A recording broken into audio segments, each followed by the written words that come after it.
எல்லாருக்கும் வணக்கம். எல்லாருக்கும் வாராகி அம்மாவோட அருள் கிடைக்கணும்னு வேண்டிக்கிறேன்.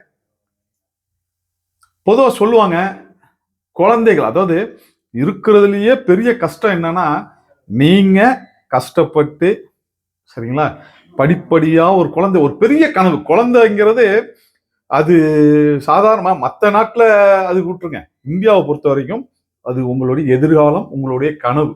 சரிங்களா? ரொம்ப கவனமா குழந்தைங்களை வளர்க்கறதுல ரொம்ப கவனமா வளர்ப்போம். அவனுக்கு அடிபற்றக்கூடாது, நம்ம பட்ட கஷ்டம் அவன் பற்றக்கூடாது, நல்லா வரணும், பெரிய ஆளாகணும், நம்ம வாழ்க்கை ஒண்ணும் இல்லாம போனாலும் நிறைய பேர் விட்டுருக்காங்க.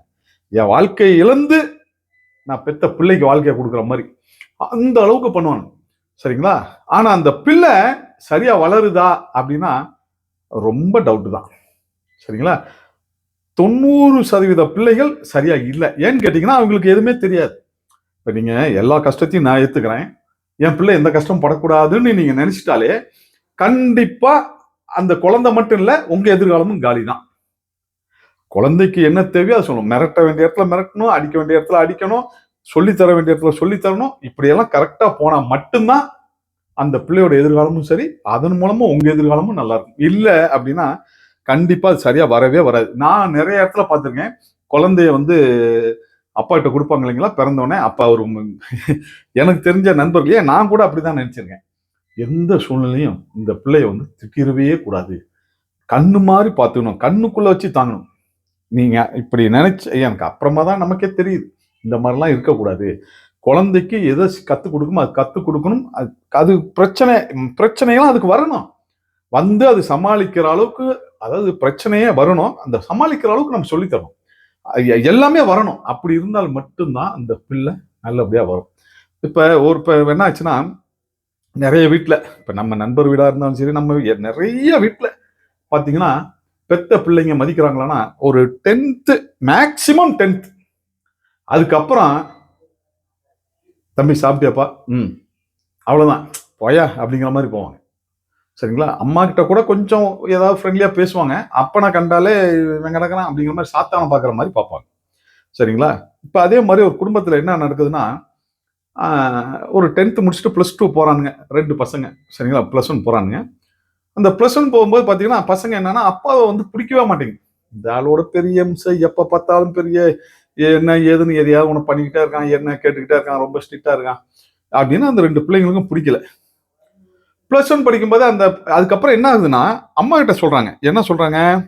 அம்மா, அந்த ஆள்கிட்ட ஒரு 500 வாங்கி கொடுங்கம்மா, ஃபீஸ் கட்டணும், நீயே வாங்கி கொடு அப்படி. ஏய் நீ பேசுறா, அப்பா உனக்காக தான்டா எல்லாம் வேலைக்கு போறாரு, எல்லாம் செய்யறாரு, சேமிச்சுக்கிறாரு, அந்த ஆளுக்குலாம் என்னால பேச முடியாதுமா, நீ வாங்கி கொடு, நான் சாயங்காலமா ஸ்கூல் போயிட்டு வரேன்னு சொல்லிட்டு போயிட்டாங்க.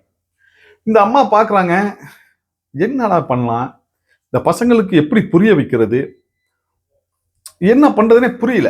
ஏன்னா இவங்களுக்கு நல்லபடியா சொல்ல வைக்கணும், திரும்பி நல்ல அந்த குடும்பத்தை வந்து நல்ல பாண்டிங்கா வரணும், அப்பா மகனுக்குள்ள அந்த பிணைப்பு வரணும், இடைவெளி வந்துடக்கூடாதுன்னு அந்த அம்மா என்ன பண்றாங்க, சரின்ட்டு ஒரு பிளான் பண்றாங்க. ஈவினிங் எல்லாம் வந்தோடனே அப்பாவும் வராரு, ஒரு 6:30க்கு வராரு, ரொம்ப டயர்டா வராரு. இவங்க எல்லாத்துக்குமே கேம்னா பிடிக்கும், ஏதோ ஒன்று விளையாடுறதுன்னா பிடிக்கும். அப்ப அந்த அம்மா என்ன பண்றாங்க, தம்பி நம்ம ஒரு சின்ன கேம் விளையாடலாமா அப்படின்னா சூப்பர் அப்படிங்கிறாங்க. அவங்க அப்பாவும் டயர்டா இருந்தாலும் பசங்களுக்காக ஓகேன்னு சொல்லிட்டு வர்றாரு. அந்த அம்மா என்ன பண்ணாங்கன்னா, ஒரு 3 பாக்ஸ் இந்த நொண்டி நினைக்கிறேன், ஒரு விளையாடுற பத்தி அங்கங்க கட்டங்கட்டமா போடுவாங்க, அப்படி கட்டங்கட்டமா போட்டு தாண்டி தாண்டி வரும். அது மாதிரி ஒரு 3 பாக்ஸ், 3 பேத்துக்கு 3 போட்டு வரிசையா ஒரு 5-6 பாக்ஸ் போடுறாங்க, அப்படி பென்சில்ல போடுறாங்க. போட்டுட்டு அவங்க என்ன சொல்றாங்கன்னா, நான் கேட்கிற பதிலுக்கு, இந்த கேள்விக்கு பதில் சொல்றவங்க மட்டும் ஆமா இல்லைன்னா இல்ல, நான் என்ன சொல்றேன்னா அது சொல்றவங்க மட்டும்தான் முன்னாடி வரணும். நான் ஆமா அப்படின்னு சொன்னேன்னா ஆமாங்கிறவங்க பதில் இருந்ததுன்னா முன்னாடி வாங்க, இல்லைங்கிற பதில் இருந்தா அங்கேயே பின்னாடி அப்படியே நில்லுங்க அப்படின்றாங்க. சரி ரைட் ஓகே. அவங்க என்ன சொல்லணும், இப்ப அவங்க ஒருவேளை இல்லைன்னு சொல்றவங்க முன்னாடி வாங்கினா இல்லைன்னு சொல்றவங்க முன்னாடி வந்துடணும். சரிங்களா? ஆமாங்கிறவங்க பின்னாடி நிக்கணும். அந்த மாதிரி வச்சுக்கோங்களேன். அவங்க என்ன சொல்றாங்களோ அது அந்த பதில் உங்ககிட்ட இருந்தா மட்டும்தான் நீங்க முன்னாடி வரணும். இப்படி ஒரு கேம். அந்த அம்மா சொல்றாங்க, அப்பா முதல் கேள்வி அப்படிங்கிறாங்க. சரி கேளுங்க, 10ஆம் வகுப்பு வரை உங்களுக்கு சரியான படிப்பு கிடைச்சதா அப்படின்னு கேட்கிறாங்க. ஆமான்னா முன்னாடி வாங்க. 2 பசங்களும் முன்னாடி வந்துறானுங்க, அப்பா பின்னாடியே நிக்கிறாரு. என்னடா இந்த அவனை திரும்பி பாக்குறேன், இந்த ஆளு என்னடா 10வது வரைக்கும் கூட சரியா படிக்கலையே இந்த ஆளு அப்படின்னு கிண்டல் பண்றாங்க பசங்க. ஏற்கனவே இவங்கெல்லாம் வேற ரொம்ப இதுல இருந்தாங்களா, அப்ப நான் பார்த்து ரொம்ப கிண்டல் பண்றாங்க. அதுக்கு அடுத்து ஓகே 3 வேளையும் சரியா 10வது வரைக்கும் உங்களுக்கு 3 வேளையும் உணவு கிடைச்சதா அப்படின்னா, ஆமான்னு சொல்றவங்க முன்னாடி வாங்கினோடனே ஆமான்னு சொல்லிட்டு 2 பசங்க முன்னாடி போயிட்டாங்க. அப்பயும் அப்பா பின்னாடியே நிக்கிறாரு. அவங்க பார்த்து சிரிக்கிறாங்க. இவங்க என்னன்னா பெத்தவங்க சோறு கூட போலியாட்டுன்னு ரொம்ப நக்கல் கிண்டலுமா பண்ணிக்கிட்டு இருக்கானுங்க. சரி, அடுத்து 3வது கேள்வி கேட்கறாங்க. சரிங்களா, இந்த 10ஆம் வகுப்பு வரை உங்களுக்கு தொடர்ச்சியா பர்த்டே கொண்டாடினதா ஆமான்னு சொல்றவங்க முன்னாடி வாங்கினோடனே அவங்க முன்னாடி வந்துட்டாங்க. இவங்க அப்படியே பின்னாடியே தான் நிக்கிறாரு. இவனுங்கள ரொம்ப நக்கல் பண்றாங்க. இந்த ஆளுக்கு ஒண்ணுமே செய்யல போல இருக்கு, இந்த ஆளு அப்பயே சரியில்லை போல இருக்கு அப்படின்னு ரொம்ப கிண்டல் பண்றாங்க. சரின்ட்டு அவர் பார்த்துட்டு இருக்காரு. இது விஷயம் அவருக்கு தெரியாது. சரிங்களா, இந்த இதுக்காக தான் இந்த கேம்ங்கிறது அவருக்கு தெரியாது. 4வதா கேட்கறாங்க, என்னைக்காவது கிழிஞ்ச ஆடையோட ஃபீஸ் கட்டாம என்னைக்கு இந்த 10ஆம் வகுப்பு வரை அப்படி இருந்துருக்கீங்களா? இல்லைன்னா முன்னாடி வாங்க, ஆமாண்ணா பின்னாடி நிலவன அப்பயும் ஆமான்னு சொல்லிட்டு அவர் பின்னாடி நிற்கிறாரு. இவங்க இன்னொரு பாக்ஸ் வந்துட்டாங்க. அப்ப இன்னொரு அந்த அம்மா கேள்வி கேட்கறாங்க, 10வது படிக்கிறதுக்குள்ளேயே நீங்க தான் உங்க குடும்ப பாரத்தை ஏத்துக்கணும் அப்படிங்கிற சூழ்நிலை வந்ததா அப்படின்னா, ஆமா அப்படின்னா பின்னாடி நில்லுங்க, இல்லைன்னா முன்னாடி வாங்கினோன்னு 2 பசங்க இல்லைட்டு முன்னாடி வந்துட்டாங்க. அப்பயும் அவர் அங்கேயே நிற்கிறாரு. என்னடா இது அப்படின்ட்டு, என்னடா 10வது படிக்கும் போது இந்த ஆளு ஒழுங்கு சரியா படிக்கல போல இருக்கு, அவங்க ஆயப்பெல்லாம் அனுப்பிச்சுட்டாங்க போல இருக்கு வேலைக்கு அப்படின்னு அப்பயும் ரொம்ப நக்கலை நகையா கிண்டல் எல்லாம் பண்ணிட்டு இருக்காங்க. அதுக்கு அடுத்து கடைசி கேள்வி. சரிங்களா, 10வது படிக்கும் வரைக்கும் உங்களோட அம்மா அப்பா உயிரோட இருக்காங்களா அப்படின்னா, ஆமா அப்படின்னா நீங்க பின்னாடி அப்படி இருங்க, இல்லைன்னு சொல்றவங்க முன்னாடி வாங்கினோடனே அப்பதான் முதல் தெரியும் அவங்க அப்பா வைக்கிற கால் எடுத்து முன்னாடி இல்ல அப்படின்னு. 10வது படிக்கிறதுக்கு முன்னாடியே அவங்க அப்பா தவறிட்டாங்க. அம்மா அப்பா 2 பேருமே தவறிட்டாங்க. அது 10வது படிக்கும் போது இவர் தான் வேலைக்கு போறாரு. அதெல்லாம் கட் பண்ணிட்டு வேலைக்கு போக ஆரம்பிச்சிட்டாரு. அப்பதான் அவங்க இந்த பசங்களுக்கு ஒரு உள்ளுக்குள்ள ஒரு ஷாக் அடிச்ச மாதிரி ஆயிடுச்சு. ஐயோ, அப்பா அம்மாவே இல்லாம இவர் கஷ்டப்பட்டு வளர்ந்தாரா அப்படின்னு. அதுக்கப்புறம் தான் அவங்க அப்பா கிட்ட போய் மன்னிப்பு கேட்டு, மன்னிச்சுங்கப்பா, நான் ஏதோ தெரியாம பேசிட்டோம், உங்களை மேல ஒரு மரியாதை எல்லாம் பண்ணிட்டோம், மன்னிச்சுங்கன்னு சொல்லி காலில் விழுந்து கெஞ்சி, அதுக்கப்புறம் அந்த குடும்பத்தை அப்பயும் அவங்க அப்பா வந்து ரொம்ப எளிமையா, என்னப்பாச்சு ஏன் இவ்வளவு ஒரு இதா இருக்கீங்க, வாங்க நல்லா சாப்பிடுங்க, இதெல்லாம் காலில் விழுவாதீங்க தம்பி அப்படின்னு அவர் ரொம்ப நேச்சரா ஒரு நல்ல ஒரு இதை பழகி, அதுக்கப்புறம் அந்த பசங்க வந்து நல்லபடியா அவங்களோட ஒரு பாண்டிங்ல இருந்தாங்க அப்படிங்கிறது ஒரு கதை. சரிங்களா, இன்னைக்கு இந்த மாதிரி தான் நிறைய பேர் இருக்கும்.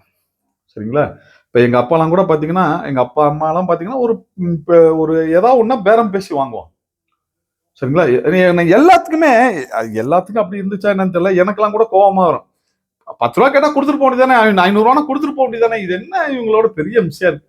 கண்டிப்பா நானா சத்தியமா நினைச்சேன். சரிங்களா, இது என்ன பிரச்சனை கேட்டீங்கன்னா, நீங்க எப்ப அந்த ஸ்தானத்துக்கு வரீங்களோ அப்பதான் உங்களுக்கு அது புரியும். நீங்க மேக்சிமம் பாருங்களேன், இது வந்து சொல்லி புரிய வைக்கிறதுங்கிறது ரொம்ப கஷ்டம். ஆனா அவனே அப்பாவோ இல்ல அம்மாவோ மாறும்போதுதான் அந்த கஷ்டம் என்னன்னு தெரியும்.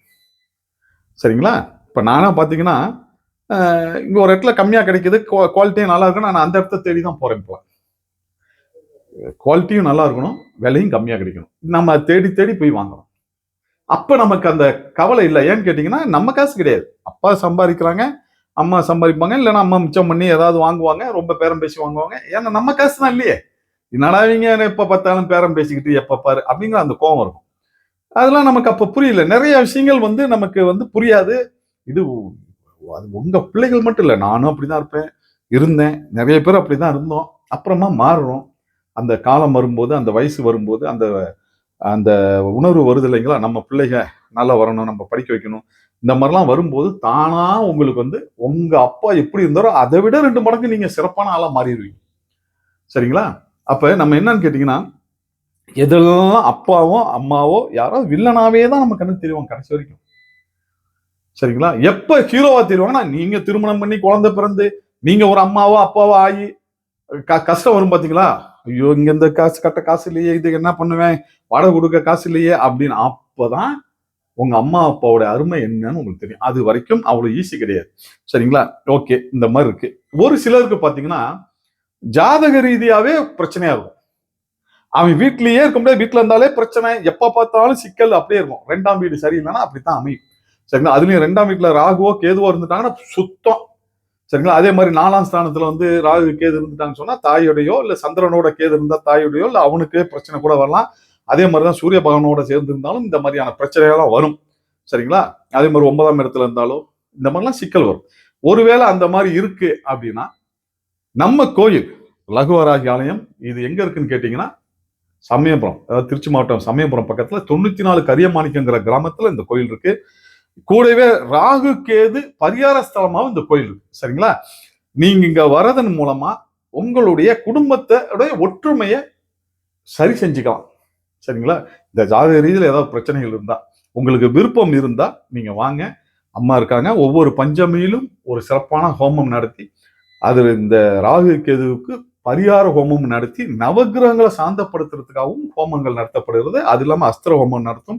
அதுக்கப்புறம் பாத்தீங்கன்னா பைரவர்களுக்கு பலி கொடுப்பாங்க. ரொம்ப சிறப்பா இருக்கும். உங்களால முடிஞ்சா வந்து கலந்துக்கோங்க. ஒரு அற்புதமான ஒரு பலனை இந்த ஆலயம் உங்களுக்கு தரும். உங்களுடைய ஜாதகங்களை உங்களுக்கு விருப்பம் இருந்தா ஜாதகங்களை வந்து வாட்ஸ்அப் அனுப்புங்க. இந்த மாதிரி பிரச்சனை இருக்கவங்க என்னன்னு பார்ப்போம். முடிஞ்ச வரைக்கும் அதுக்கு தீர்வு காண பார்ப்போம்.